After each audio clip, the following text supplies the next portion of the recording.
Kim.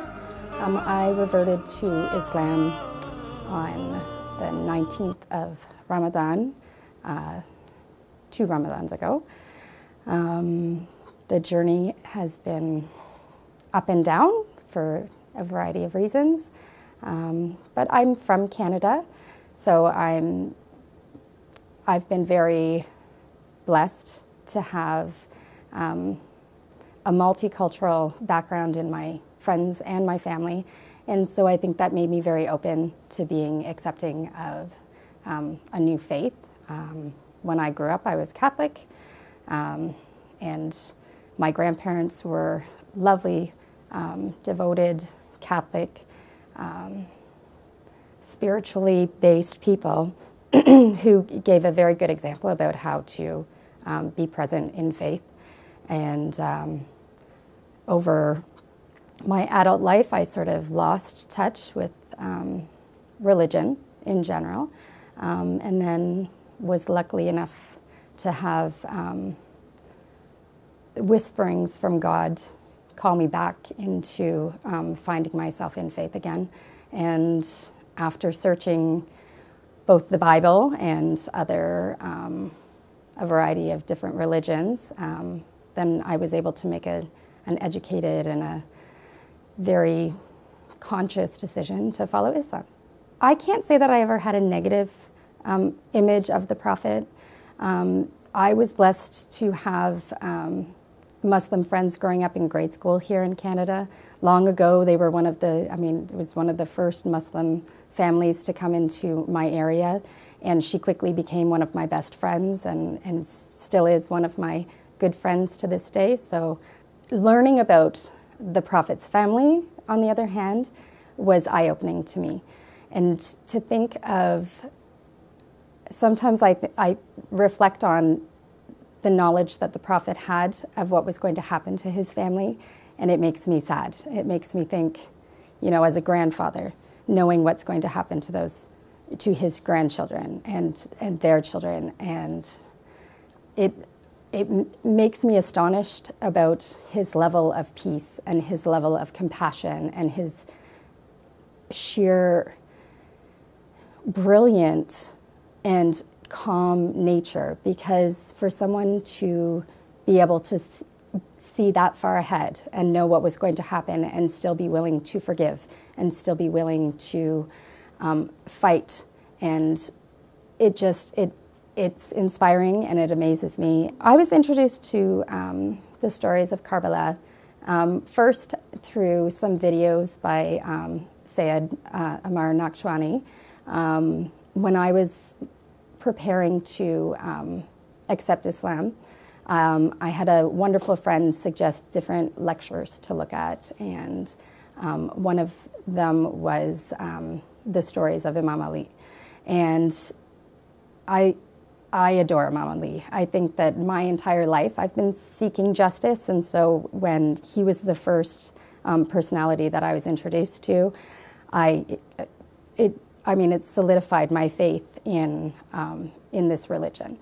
Now, Karbala, on the other hand, when I sat through the end part of the majlis, I was devastated. I hid in my room and I cried for about 2 hours, and it was the story of Qasim, and it was too visual for me. It was overwhelming to me to think that there would be any human beings who would be so willing to treat a child in that manner. It just absolutely broke my heart. And maybe as a mother, maybe as a teacher, I don't know. It made me struggle to understand humanity. It made me struggle to understand some of the present day arguments and that the different sects of Muslim face. And I mean, you just think if everyone knew these stories, if everyone understood that these are the things that happened, maybe they could put some of those differences aside and hopefully rise above that and not fall back into the same patterns that had happened at Karbala, because there's no good reason for that to ever happen. So I was lucky enough to also watch some videos by Brother Khalil Jaffer, and he was telling the stories of Abbas and of course the final days for Imam Hussain, peace be upon him. And it just made me feel. It brought back this sense of purpose for me, because while I always believed in justice and I always believed in truth, and so I could immediately, I could immediately understand the teachings of Imam Ali, peace be upon him.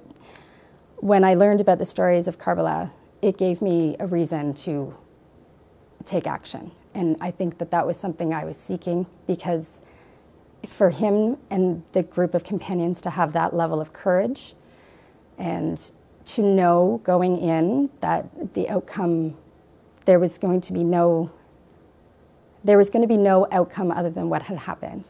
And they knew that. They walked into a situation where they knew they would be martyred. And that's a courage that I hope to have someday, to be able to face things head on and not fear what the lasting effect would be on that. It took me a little while to tell my extended family. My mom lives with me, alhamdulillah, so I was a little nervous talking to her. She's Catholic, and telling her and my two children was, it made me a little bit nervous, but I've been blessed with the most understanding and positive family that anyone could ever ask for. And my mom, we only eat halal in the house. We, there's no questioning about why am I doing this? That's never been a question that's been asked in my home. My children will watch me pray, or my youngest daughter has come to some of the iftars for Ramadan and enjoyed it. And so we're very open, and I've always raised my children to find their own faith as it was anyways, and so they are witnessing their mother do that, find her own faith. My extended family, I decided to inform them via email, which for me was the safest way to do it, because it's a very big family and I wanted everybody to hear it at the same time. And they were all very positive. I had some of my cousins ask questions and said that they had themselves gone on, they've looked at different religions to seek personal satisfaction from religion. I have one aunt who only has the best, the biggest heart. She questioned, politely and kindly, and, we had a conversation about the reasons and not the stereotypes of what she understood from the media. And I think that it brought about an awareness to her. And the fact that they realized that I'm not a different person. I'm the exact same person that I was. I'm just, I'm learning to be a better person every single day by following this religion. And so I think that she appreciates that. And I don't force it on them any more than they force, their religious beliefs on me. And we can have very open discussions about things and be very respectful of each other. So it's been overall very positive. It is different, and it takes a lot, but I think for me, it's the emotional difference. It's when I hear, it doesn't matter if I can fully understand if it's something in Urdu, even though I'm not understanding the words, you can feel the grief, you can feel the loss, and you are part of this community that is suffering the worst kind of loss, knowing that we have got to, as a community, step up. We have to follow the example of Imam Hussain and his companions. We have to take action and try to teach other people about what it means and the importance of his role on this earth. One of the things that had happened during Muharram is that there's a lot of media scrutiny over Azadari and the passion plays that may be put on, and I know that there was a lot of there was a lot of scrutiny done by a certain media group. And a friend had posted it on Facebook. And so, you know, I was new to the religion and I was still feeling a little bit shy, but I knew in my heart that I had to do something about that. So I messaged her and I said, I need you to take that off. I need you to pull that, like erase that post off your Facebook page. And, you know, she questioned it and she wanted to know why. And I said, because you're taking that entirely out of context and you're showing, you know, it was like a headline of local mosque is teaching children I think it was teaching children to behead. So unfortunately, they had taken the entire Muharram story, the Battle of Karbala, and they were turning it around, and instead of it being, this is what we're learning about, this horrible thing that happened, they were trying to make it seem like it was a manual for teaching or educating children on becoming terrorists. And I was so incensed. And so when I spoke to my friend, I called her and I explained, and she said, well, why does it matter to you? I said, well, number one, it matters to me because as a human, you need to have the right information out there. I said, but number two, I've also accepted Islam and I am a Muslim. And she was shocked and she asked me lots of questions, but also in that moment, she started to say, well, I never really knew that. And I said, no, and I appreciate that. I didn't think that you were doing it intentionally to be disrespectful, but social media needs to find a way to, I don't know, improve the quality of things that get posted on it, because it's just, things are taken out of context and there's no way to verify it unless people actually speak up about it. Because I don't necessarily understand the no-has, what I do is I tend to replay my understanding of the stories of the personalities. And I try to bring about my grief that way. But sometimes I think about very personal things. I mean, losing my father, losing my grandparents, things that everybody can relate to, that is an important aspect of really reflecting on these personalities, because it's not just about thinking about Imam Hussain, it's about, okay, how does this play out in our own lives? Because all of those personalities are giving us lessons to learn and things to apply to our own lives, and we have to constantly be reflecting on that, so that we can do better for ourselves and we can do better for our community.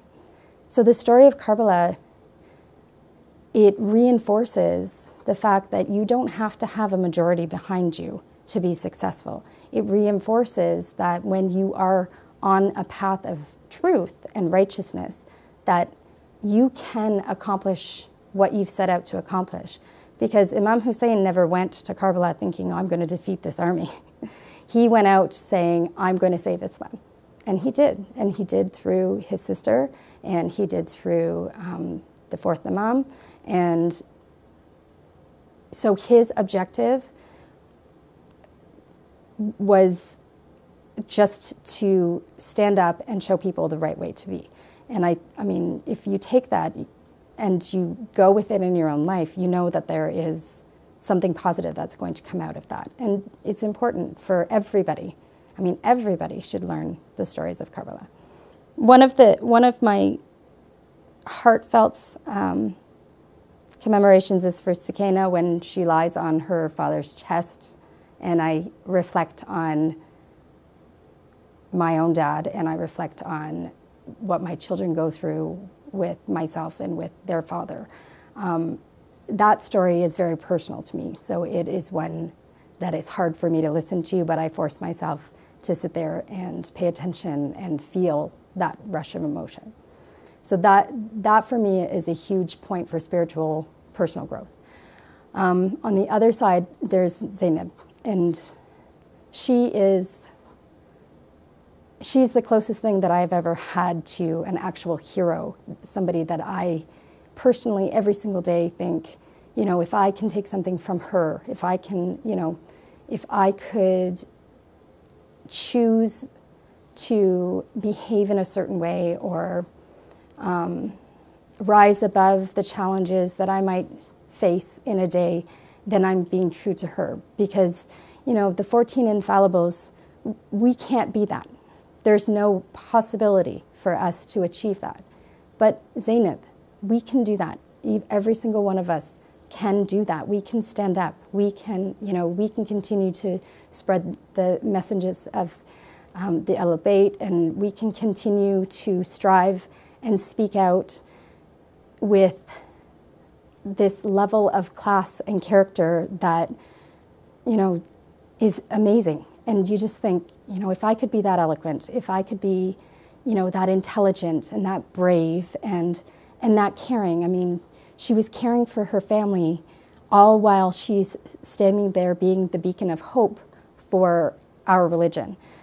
I mean, it's amazing to me. It makes me, you know, makes me want to go and stand up and do things. And so, I mean, there's certain projects that I've decided to take on because of it, because I think, okay, this is, you know, this is what she might do in this situation. Providing food to families who need it, and it's done in such a wonderful way that it gets delivered to these people's homes instead of forcing them to come to one location and feel the shame and embarrassment of having to come and get charity, basically. And so we go and deliver it like any kind of grocery delivery service, and I think it gives them a much more positive way to accept that. So that was one of the things that I was inspired to become part of. And the other is at work. I work at a private school, and so some of the teachers, we've decided that we're going to work towards raising funds to build a school in one of the Middle Eastern countries. I've been lucky to find some picture books that I can use to teach my children about Islam and to give them an understanding. I've yet to find anything, I think, that adequately explains the stories of Karbala in a way that they would understand. What I do is I sit with my children and I try to explain what's going on. And so they know that Muharram's coming up and that it's going to be a little bit quieter for me, that I'm more likely to be a little bit more emotional during that time.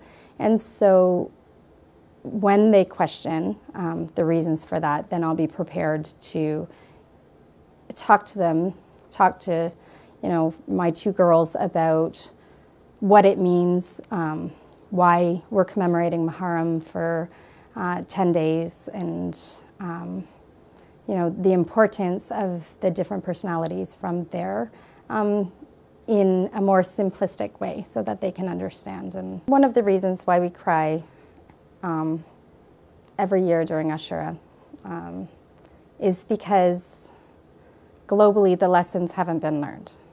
That we cry for the grief that we feel in our communities today of the oppression, and we cry for humanity who still haven't learned all of the lessons about Ashura and the strength of what Imam Hussain stood for. And I think it's important to keep that grief alive so that we can continue to go out and strive to teach that message. Because if we were complacent about it, if we just, you know, it's just another day, it would no longer be important. It would no longer carry the same weight. It wouldn't carry the same importance as, you know, there's this feeling when you're crying during Ashura, and it's like a wave, and it's almost as if there's a point, at least for me, where it almost feels like Allah is reaching down and patting you or comforting you because He can, you know, because the grief is so intense. And so by commemorating Ashura every year and grieving it, we do get closer to Allah. We also keep the spirit of our Imams alive. And refresh and renew the importance of following the teachings of Ahlul Bayt. I've made the decision to go into this different culture, to integrate myself into this different group of people. It's my responsibility to make sure that I'm educating myself and understanding what's going on. And it's the same way that as we in Canada have a vastly wonderful immigrant population, that they had to do the same thing. They had to learn it. And so I think maybe having the right attitude about it and being open to learning helps, because the sisters, they help when they can, and I would never want them to feel like they should have done more for me, because honestly, they do so much. They do probably too much than they should.